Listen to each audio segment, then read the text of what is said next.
Honneur à vous les gars, j'espère que vous allez bien et bienvenue sur Fumicho, review de l'épisode 10 de Captain Tsubasa, la saison 2. Et oui, Captain Tsubasa, je dois être le seul à faire des reviews sur cet animé, enfin j'ai pas regardé sur YouTube, mais je pense qu'on n'est pas beaucoup, on ne se bat pas beaucoup pour faire des reviews sur Captain Tsubasa, mais moi c'est pas grave, je kiffe les frérots, parce que franchement cet épisode était encore incroyable d'une certaine façon les gars. Allez, on sait tous, on voit direct dès le début de l'épisode que le fil rouge c'est comment battre Gino Hernandez.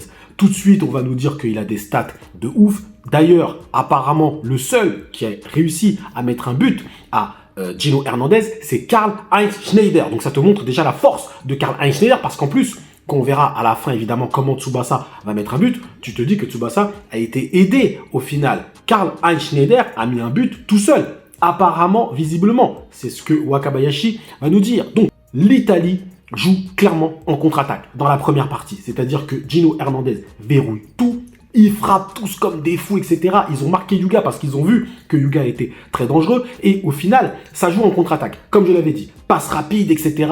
pour essayer de mettre un but à Kashimatsu. Mais au final, on va apprendre plus tard que tout ça, c'était une stratégie. C'est-à-dire qu'en première partie, ils ont observé le jeu des Japonais. Ils ont fait croire aux Japonais qu'ils allaient jouer en contre-attaque, qu'au final, ils avaient un style plutôt défensif. Et donc, les Japonais vont tomber dans leur piège. Donc, Tsubasa, même s'il est au centre de toutes les attaques, tout passe par Tsubasa. Et Tsubasa va tout faire pour mettre un but. On va arriver à la mi-temps et Tsubasa n'aura pas mis de but. Donc, on va finir à 0-0 pour la première mi-temps. Intéressant à noter effectivement Tsubasa à quel point c'est le pilier. Rematez-vous ce match encore une fois. Tout passe par Tsubasa. Toutes les passes, c'est Tsubasa qui les fait. C'est lui qui fait la passe à Yuga à un moment. C'est lui qui fait la passe à un moment, il me semble. Je crois que c'était à Nita qui nous fait le tir du faucon. D'ailleurs, je m'étais trompé dans l'autre review. C'est Nita qui fait le tir du faucon. Et c'est lui qui fait toutes les passes en fait. Mais personne n'arrive à mettre un but à Gino Hernandez. Et ce qui est assez aussi incroyable, c'est que Wakabayashi, lui, il a une invincibilité en dehors de la surface de réparation. Mais quand tu rentres à l'intérieur de la surface de réparation, il n'est pas invincible, Wakabayashi. Ok? Et là, apparemment, Gino Hernandez, il est invincible à tous les niveaux, que ce soit en dehors, à l'extérieur, etc. Donc, sur le papier, on nous a vendu que Gino Hernandez est supérieur à Wakabayashi, ce qui est assez incroyable. Donc, Wakabayashi n'est pas le meilleur gardien d'Europe. En fait, c'est Gino Hernandez. Mais Wakabayashi, à mon avis, n'est pas très loin. Bref, en tout cas, c'est la mi-temps. L'Italie revient. Et là, cette fois-ci, ils vont montrer leur véritable capacité de jeu, en fait. Ils vont déployer réellement leur jeu. Alors, c'est très simpliste, en fait. Ils vont tous aller en attaque et personne ne va revenir en défense. Non, mais ça, c'est extraordinaire. Ils vont laisser le gardien tout seul. Imaginez à quel point ils sont sûrs que Gino Hernandez ne se prendra pas de but. Et Gino Hernandez va devancer Yuga et Tsubasa contre-attaque dans un mouvement qui est juste magnifique. Mais ça, c'est un mouvement de foot, hein. C'est un mouvement de foot, hein. Le gardien qui lâche la balle parce qu'il sait qu'il va sortir à l'extérieur de la surface de réparation et qui frappe. C'est ça que j'apprécie dans Captain Tsubasa. Et c'est même ce qui est supérieur par rapport au manga de foot d'aujourd'hui. On ne voit plus de mouvements comme ça. Que ce soit dans Awashi ou même dans Blue Lock, on n'a plus ce genre de mouvements complètement fous qui sont, attention, ce mouvement-là est tout à fait plausible. C'est juste que c'est fait à Captain Tsubasa. Et la fin, par contre... on est dans le n'importe quoi. La fin, on est dans le n'importe quoi. C'est clair, net et précis, mais moi je kiffe. C'est ça que je kiffe, c'est quand on est dans le n'importe quoi. Mais bref, un mouvement de ouf de Gino Hernandez qui renvoie la balle. Et là, cette fois-ci, c'est sûr que Wakashimatsu, lui, va essayer de faire la même chose, de sortir. Mais il n'a pas la même sensibilité du but. Il n'a pas la même expérience que Gino Hernandez. Il n'a pas les mêmes compétences aussi, Wakashimatsu, même s'il est bon. Et finalement, il va se prendre un but. Donc, l'Italie, à ce moment-là, vont dire, bah nous, c'est bon. Nous, c'est bon, on verrouille. Et par contre, après, derrière, contre-attaque. Plus vous allez attaquer, plus vous allez être offensif, et plus nous, on va pouvoir contre-attaquer. Et plus vous allez vous prendre des buts. Et finalement, vous êtes dans un engrenage, finalement.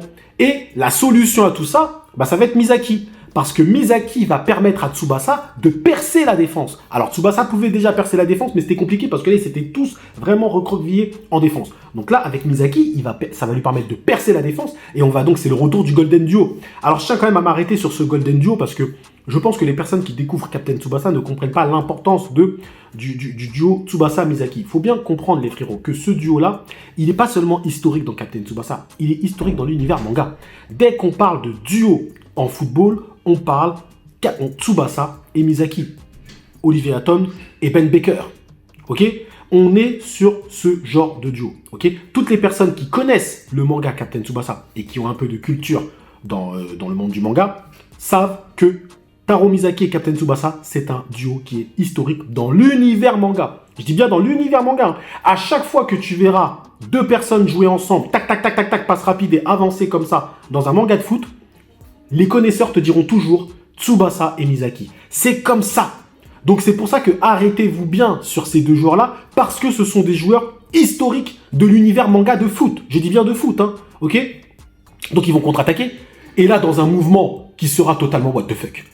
Ah, on peut se le dire, on peut se l'avouer. Ce mouvement-là n'a aucun sens, clairement. On est sur un Taro Mizaki qui fait la passe à Tsubasa au dernier moment, qui fait une tête en l'air, ou je sais pas si c'est une tête ou je sais plus trop quoi. Tsubasa qui fait une bicyclette, mais ce n'est pas une bicyclette. C'est une bicyclette qui fait une passe en fait, qui fait un faux mouvement. Le gars fait une feinte de frappe alors qu'il est la tête en arrière, etc.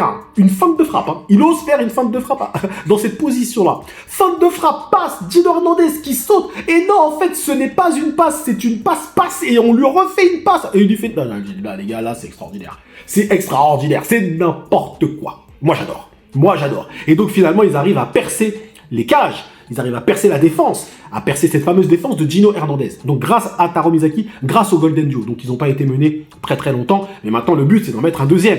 Alors je ne sais plus qui met le second but, j'aimerais que ce soit Yuga, parce que Yuga c'est quand même le buteur, j'aimerais qu'on comprenne aussi la puissance de Yuga, et comme ça, Karl Heinz pourrait s'intéresser aussi à Kojiro Yuga. Pour l'instant, Karl Heinz ne s'intéresse qu'à Tsubasa. Mais il y a Yuga aussi sur ce terrain, qui est très fort. Donc bref, on se doute aussi que les Argentins vont être très compliqués parce qu'ils ont dit ouais, ce duo-là n'est pas aussi fort que le nôtre, donc les Argentins jouent aussi en duo, clairement. Les Français seront aussi, à mon avis, très forts, et évidemment l'Allemagne qui fait, ce sont les favoris, on peut se le dire. Donc que dire sur cet épisode? Écoutez, moi je l'ai trouvé incroyable encore une fois. En plus, on a eu le droit à une belle animation.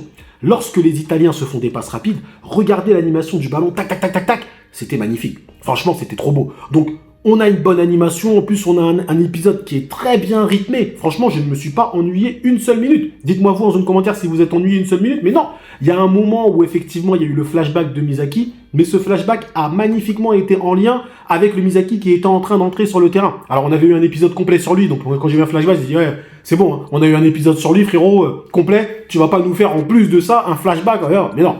J'ai compris que ce flashback montrait juste un petit peu comment il avait joué en France, etc.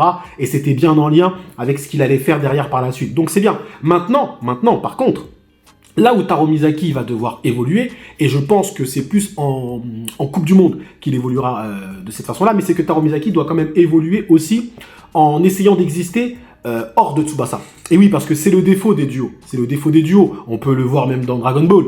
Goten n'existe pas sans Trunks et Trunks n'existe pas sans Goten. Vous voyez ce que je veux dire? C'est d'ailleurs le défaut qu'ils sont en train de faire avec Goku et Vegeta dans Dragon Ball Super.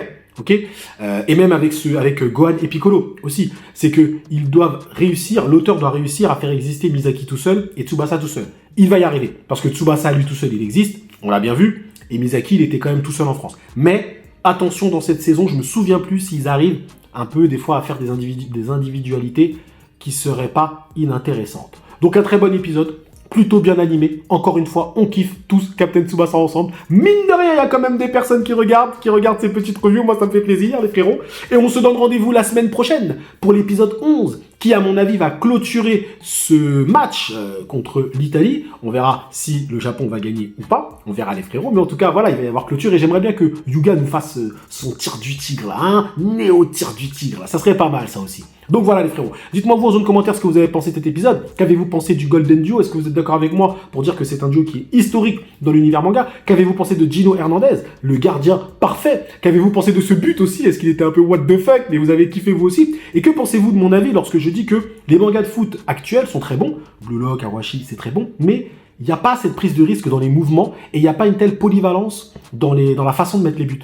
Franchement, dites-moi si vous avez déjà vu un but comme ça dans Blue Lock comme dans Awashi. Non, vous trouverez pas, cherchez pas. Cherchez même pas, ça sert à rien. Perdez même pas votre temps à relire les 19 tomes d'Awashi et les tomes de Blue Lock, ça sert à rien, vous ne le trouverez pas. Il n'y a que Tsubasa qui vous donne des buts dans cette position-là. C'est-à-dire qu'en fait, les buts dans Captain Tsubasa, tu ne peux pas les prévoir. Tu ne peux pas prévoir la façon dont dans la façon dont il va mettre le but. Alors oui, tu as les buts classiques où feuille morte, but, tir du tigre, but. Là, d'accord, il n'y a pas de problème. Mais l'auteur arrive toujours à te surprendre des fois avec des postures qui sont totalement folles, des combinaisons qui sont folles. Et là, ça, c'est rien encore. Hein. Ça, c'est rien, parce qu'après, t'as les tirs où ils tirent double, ils tirent ensemble dans la balle, hein, ils tirent à deux dans la balle, n'importe quoi, et la balle, ça devient n'importe quoi. Ils ont même des fois les reprises de volée où ils sont à deux. Ou sinon, après, ils ont des tirs, des fois, genre la feuille morte qui devient une passe et non un tir. Non, mais il y a des combinaisons, en fait, à la fin. Il y a des combinaisons, il y a des dingueries, je vous dis, hein, ça va être dans la Coupe du Monde, vous allez péter un câble. Mais là, déjà, il va y avoir des dingueries dans la Coupe d'Europe aussi. Bref, en tout cas, les frérots, je vous remercie d'avoir suivi cette petite revue jusqu'au bout. J'espère que vous avez senti la puissance de Captain Tsubasa et la puissance de mon intérêt pour Captain Tsubasa. Prenez soin de vous et on se donne rendez-vous à la semaine prochaine pour l'épisode 11. Que l'honneur soit avec vous et avec Taro Misaki.